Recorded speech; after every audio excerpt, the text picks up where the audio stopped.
Hi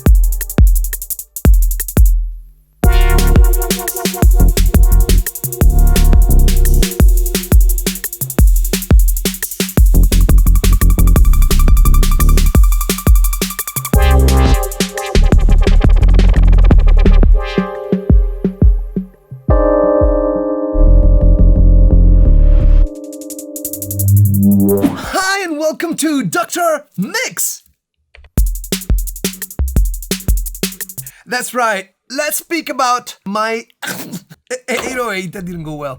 I have an 808 and I love it. I'm sure you know it. I've done quite a few videos about the 808, but there are a few things that are unresolved with my machine. Allow me to show you. Yes? So here's my 808. You know how much I love it. And this is a very special model because it came with some mods. These colorful caps, I actually put them on. I'm trying to work it out as much as possible. There is like this button here. I don't know what it is. This one does nothing. I'm not sure what it does. So there are a couple of mysteries in there. But also, I need to address a couple of problems. That 808 does a constant hum on all outputs, which I usually remove with the RX-8 and it's no problem. But I think it's about time for me to address that problem. I also have button number 2 here. This doesn't lit up, it doesn't work, and that's another problem. Another thing is that anytime I turn it off, it will lose all of its patterns.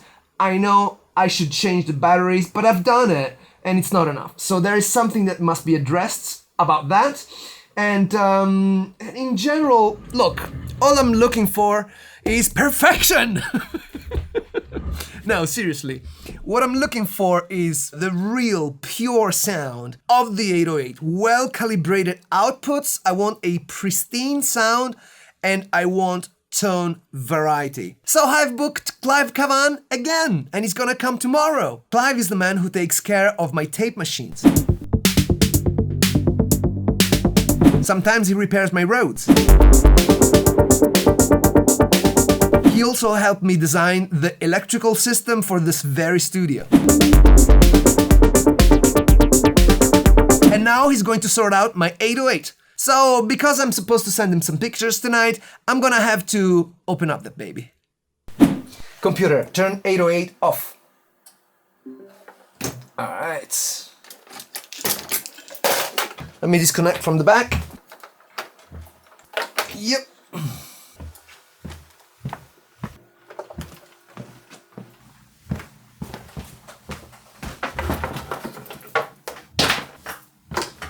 Right. Voila! So the thing is also, you see, this is an American plug. This unit is 110 volts and I should have 240. So on this occasion, I'm gonna ask CLIVE to rectify the situation. And I should start with screwdrivers. Ha! So these are PB and I bought them because CLIVE, of course, suggested me that I buy them. PB Swiss tools. I absolutely love my screwdrivers. So I should probably begin... Ooh, we don't have screws here. Oh, that's interesting. Let's try and work out this one first. Think so, maybe. Yeah, maybe we got it. Doesn't want to give. Okay, let's try in front. Alright, that's not a good start. I cannot even get it open. Maybe it's this guy's. Yeah, it's this guy's. Easy peasy. Lemon squeezy. Woo! No. Alright, just remember, these guys go here and here. Yowza. Seems like it's giving in somehow. Do you know what? No, I'm gonna leave that. No, not happening. Right. Let's take something soft. What about a fluffy throw pillow? Oh, I see here. Even if I turn this, this is turning along with it. All I need is this. Yes. Yes. This seems to be coming somehow, or not. Oh, there's an interesting noise coming from inside of it. Ooh. Oh, got one more screw. Came out from somewhere. Well, maybe I should try and remove... Oh, this one. I'm gonna take it a bit apart. I'm just gonna be courageous. Yes. This one. It's coming off. Yes. Oh yes. Woo!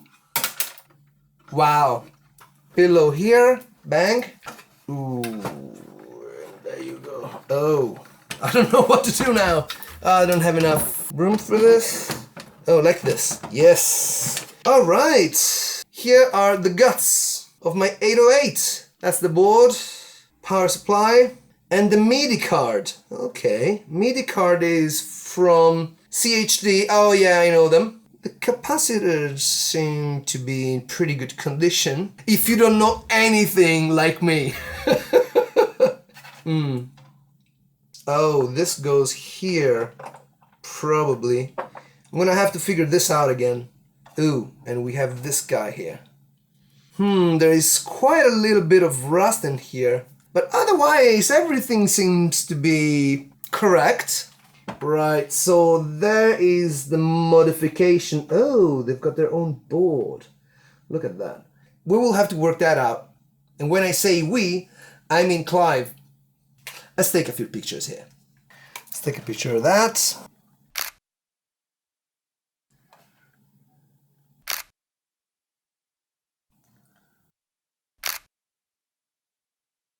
Alright, that was the last picture. I think my job here is done. All I need now is Clive.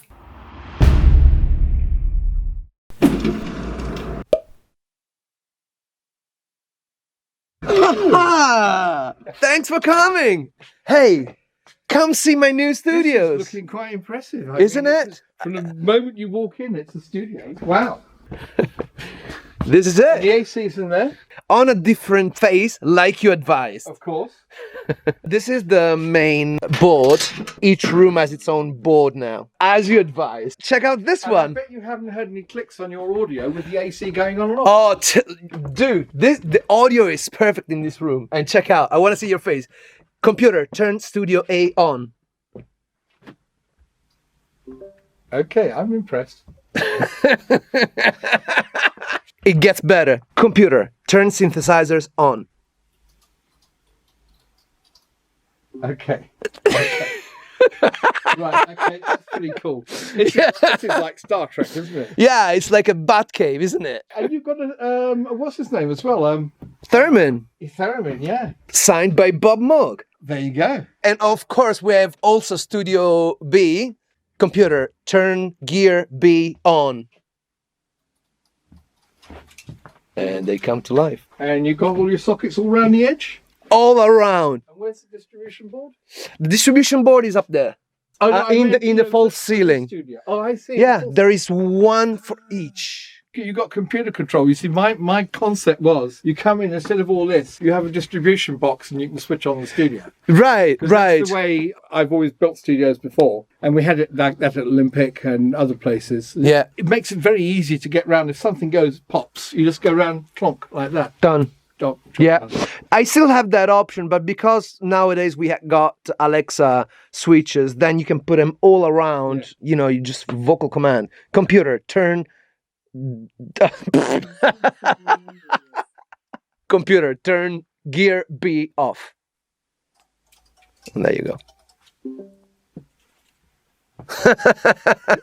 Okay. I've been thinking about this device of yours. 808. 808, that's right. I think the best way to do it is to take the transformer out and get the primary rewound, or the whole thing rewound. Interesting. It's a proper solution. Now, one thing I noticed from your photographs is the transformer is encased in steel. That's to stop hum fields getting out and making the unit hum. If we buy naked raw transformers from RS or Farnell or whoever, it will possibly induce hum into the rest of the equipment. It's audio and it's analog. So you've got different ways of going about this. They've gone the cheap way. They've made a shroud that goes right around the transformer and it contains a magnetic field. Right. The alternative way is the Studer way is use C-core transformers everywhere. And it's a question of open your wallet, I'll take what you like and I'll owe you the rest. C-core transformers are just about the most expensive transformers you can get, but they have pretty much the lowest hum field. The other way is that toroidal transformers, they're more expensive as well. But as we've already got an existing piece of kit, I think the trick is to take the transformer apart, rewind it. Got it. Why don't we go check it out? It's right there. It's not got no mains on at present, has it? It's off. Good, good. I like that. Now, it's a tiny transformer.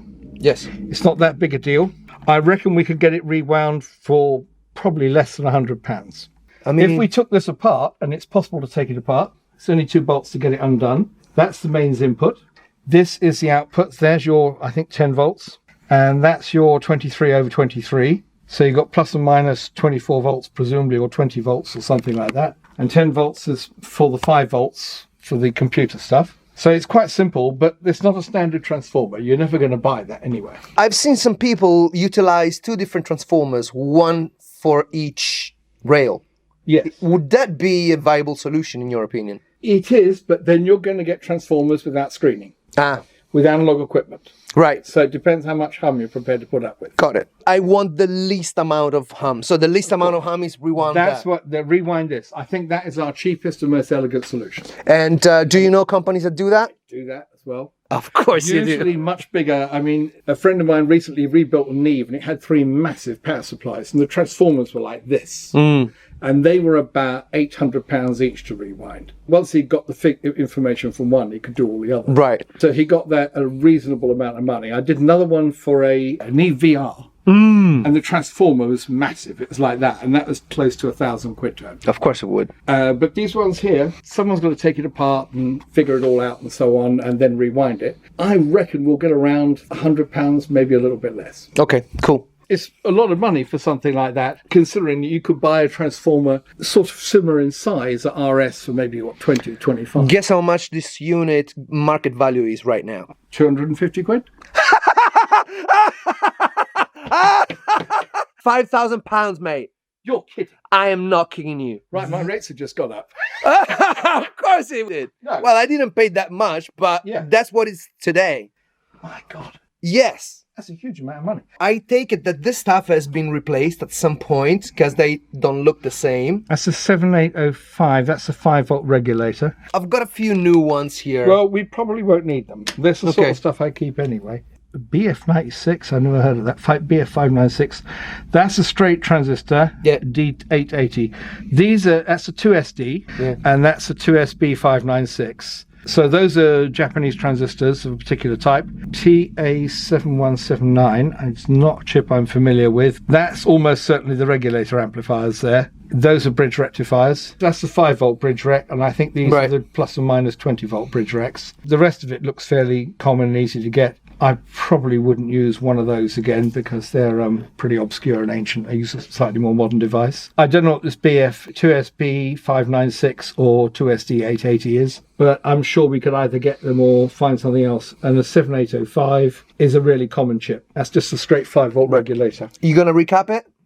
No, these look all right. They do? Nothing wrong with them. Okay, cool. There's a whole thing that people have about recapping. When people say, it's been recapped, my heart sinks. Because you're just looking for all the faults that the person who recapped it put on it. It's just a nightmare. These are the type of capacitors that do go wrong, but these are relatively modern. This particular one is still available, I think. I don't know about that. So we know we have to address this. It's this. like a battery pack down there. That's a battery pack. In fact, one of the problem is that it doesn't keep its memory. The batteries are going to be faulty. Shall I go outside and get my laptop? I've got all the circuits on it. Absolutely. You know what? Let me finish telling you the list of things that we need to do because I'm going to have to go and I'm going to leave you to it. So these are the tweaks, you see? Having these modifications here allows me to tune the kick drum, tune the 2 elements of the snare drum, tune the low tom. So basically, there are 2 questions about this. One, I don't know what this does. I can't seem to tie it to anything. This changes the tone of the open hi-hat. Yeah.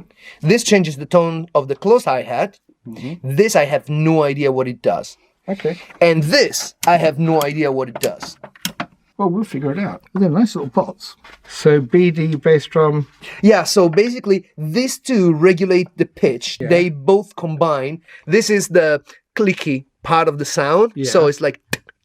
And this is the K of the main body. All right? Yeah. I suspect that this is a feedback because it makes the kick drum a lot longer. Same for the snare drum. These are just intonation for the 2 sections.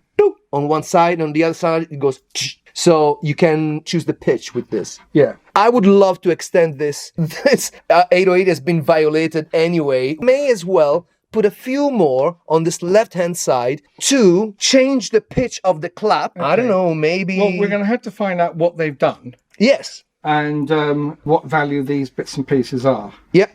Oh, I see. Yeah, they've got a little resistor and that on these things. Right, I'm going to have to look at the squirket and find out what's going on here. And, oh, I see, that is going That is the MIDI, yeah. What was originally there then? So that would be DIN sync. But this modification basically allows it to take both DIN sync and MIDI clock and MIDI notes that apparently trigger the different voices. Oh, last thing. This switches in the front are kind of sticky. This LED is gone. And they're all a little bit sticky. And this is a brand new board. That's a brand new board. It just plugs in. I think we can use that. To be honest, I would rather use this original caps, but maybe it doesn't make a difference, does it? They look just the same to me. Yeah, it looks exactly the same. They're the same. There's no difference. So we can just replace the board. That's not a big deal. It does mean taking this whole thing apart. I've never actually had one of these part before. Yeah. I'm stunned. This is worth $5,000 though. That's what some people ask for it. I mean, they were like a couple of £100 when they came out. You know? Yeah, because they failed as a replacement for real drums. But then the house people find out about it and they got it on pawn shops for $250. And then they made it like super famous. There are movies about this machine. Really? Movies. I have a friend. He's also a composer and a studio guy. And he has a much earlier version of this with great big buttons all along the front. And he had his power supply with 110 volts. All we had to do was put a 25 volt transformer in. Yeah. And that was easy, but it was really early and it's not anywhere like as beautifully made as this. But it's in a great big long box like that. As of now, can I leave you alone with this baby and let you do all the research that you need to do, all the experiments? I'll go and get my laptop. Awesome. A few moments later. Now, here we can see, this is 5 volt power supply. It goes out there. There's the base of the batteries. This goes to 17 there, which is what goes to the memory. 18 is just the raw thing to the rest of it. The batteries feed the memory through this diode, and the power supply feeds the memory through that diode. So these things here are just backup. Awesome. Absolutely. So they've got to be clean and they've got to be nice, otherwise they don't work. Yeah, they do look corroded, don't they? They are very nasty, that particular one. And there is really quite horrible. All right, I'll leave it in your hands. See you in a bit.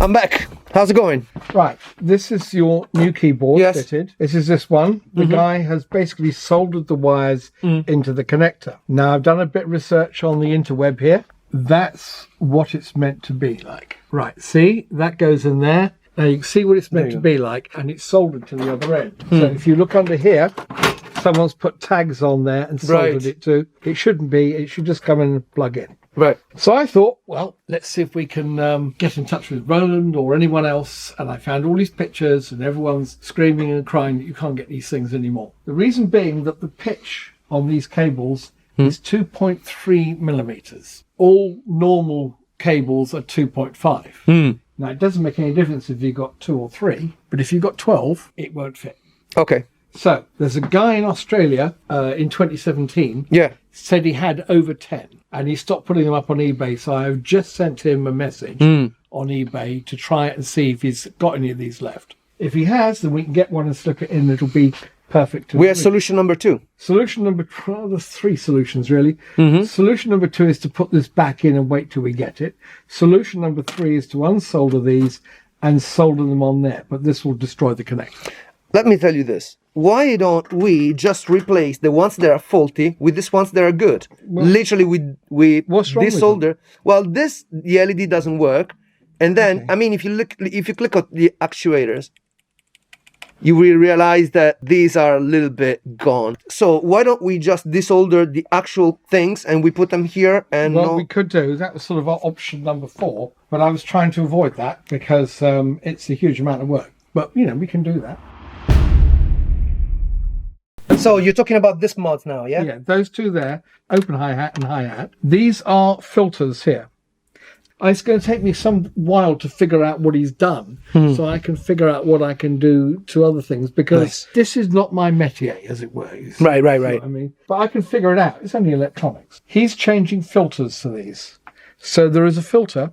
There you go. Those are two filters on the end of this voicing board. Open hi-hat and closed hi-hat. He's changing the value of this resistor here. Now, what this does is it changes the bias on the transistor slightly, but that's not so critical. This is a filter, and there's feedback from there. So if you make this resistor higher, the filter has less effect. And he's doing the same here. It's meant to be a 68K there as minimum, and he's taking it up to virtually open circuit with a 1 meg variable resistor. How about the other ones? Have you figured them out? No, I've just done these two now, and I'm gradually going through them. I've got to figure out this lot here. So this is the voicing board. That's the only two on the voicing boards.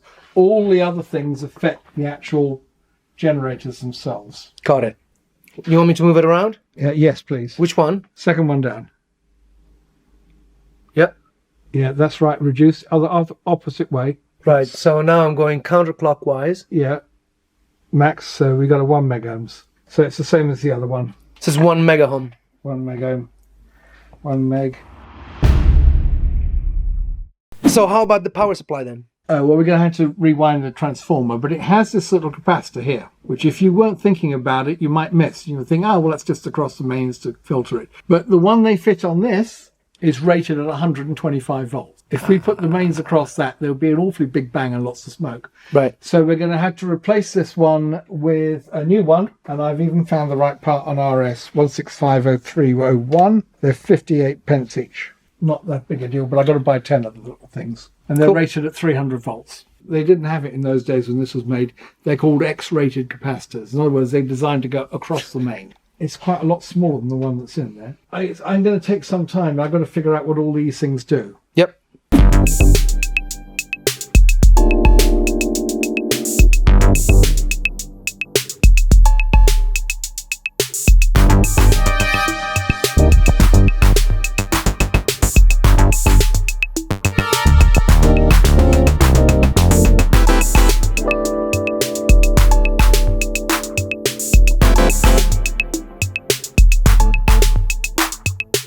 I wish I had a real paper manual. I can print it if you want. Can you? Of course I can. I have a printer. Computer, turn hallway on.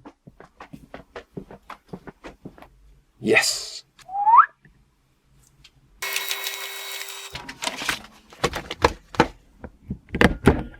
Here you go. Oh, it's a good printer you've got as well. Yeah, it's laser. So that's your problem? Yep, 110 volts in, 10 volts out, 23023. So now, next when it's done, that'll be 230 volts in. So we're going to get it rewound. Going to get it rewound. They'll take it apart, they'll count the turns. It's probably done on two separate bobbins. I reckon the upper bobbin is the secondaries and the lower bobbin is the primary. So they may only have to rewind one of the bobbins. Makes a lot of sense. So that's the power board coming out? All right. The one on the LTLC level, that's lower tom congas. This one's? These three here. These are altering the whole feedback. Then this one here, which is labeled LT decay, is the gain filter. That is adjusting the gain of this pot here. And then the little switch down here disables that there, which is pink noise coming in there. And that takes the pink noise out of the lower tom. Correct. Because when it's lower tom, it has that bzz underneath it. Right. Whilst the higher conga is just... It takes it out. That takes it out. Yeah. That's what it does. I love you so much. And I'm so glad that you got your vaccine so I don't have to worry. Yeah, that's it. I've had all the shots, went to the vet, and I don't get distemporal heartburn anymore. Yeah. So right now we're checking if it is possible to take control of the tuning of the claps. Yes. Right. It's called clap offset. Play clap at tempo with level SCW. TM3, and you've got to put a scope on and adjust it for certain things. We might get a better picture here. So basically these are the hits of the clap. and we can decide the length of this? I don't think so, no. That's tempo. Oh, right, I see. We only have this one adjustment, clap offset there, TM3.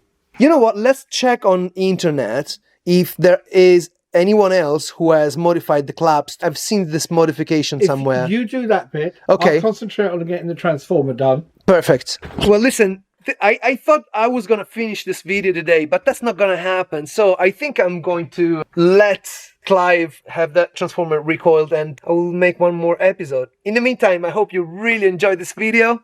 It's a bit geeky, I know, but this is how we roll. So yeah, it's very late. We're always late. So you might want to check this video next.